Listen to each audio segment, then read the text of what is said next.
এই গাইজ, তো তোমাদের সবাইকে গুড মর্নিং। তো আমি আমার ছোট্ট মিনি ব্লগটা আমি এখান থেকে শুরু করছি। তো তোমরা সবাই কেমন আছো? আশা করি তোমরা সবাই ভালো আছো। আর আমি হসপিটালে আমার মাকে নিয়ে এসেছি কেমো দেওয়া। আজকে মায়ের কেমোর ডেট আছে, কালকে তো রক্ত পরীক্ষা করলাম, তোমরা সবাই দেখলে। তো এখন রক্ত রিপোর্ট নিতে দাঁড়িয়েছি। রিপোর্টের কত লাইন দেখো তোমরা,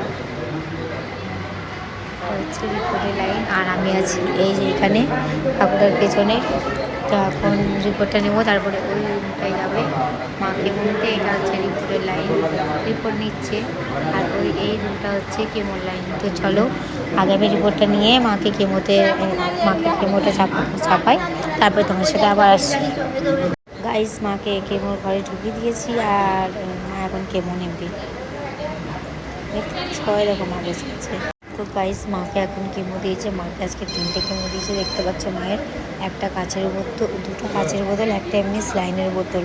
তো ওটা দিয়ে ওই আজকে কেমোই টানতে। গাইস দেখতে পাচ্ছ, দেখো দেখো মাকে দেখো কী করছে, দেখো কী করছো তুমি এগুলো, কী করছো তুমি এগুলো? তুমি কেমো নিয়ে ফ্রিজ পরিষ্কার করতে এসছো?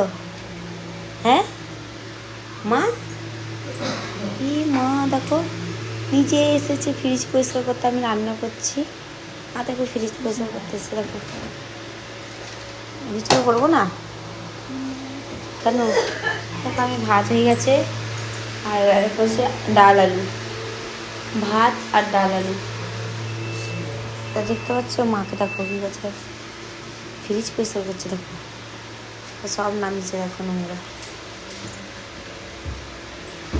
পারো বাবা তুমি। ওনাদের রাখছে, দেখো দেখো দেখো। গাইস, আমার ছোট্ট মিনি ব্লগটা এখানে শেষ করছি। তো ভিডিওটা ভালো লাগলে লাইক, কমেন্ট, শেয়ার, একটা সাবস্ক্রাইব করে দিও। Tata, bye bye.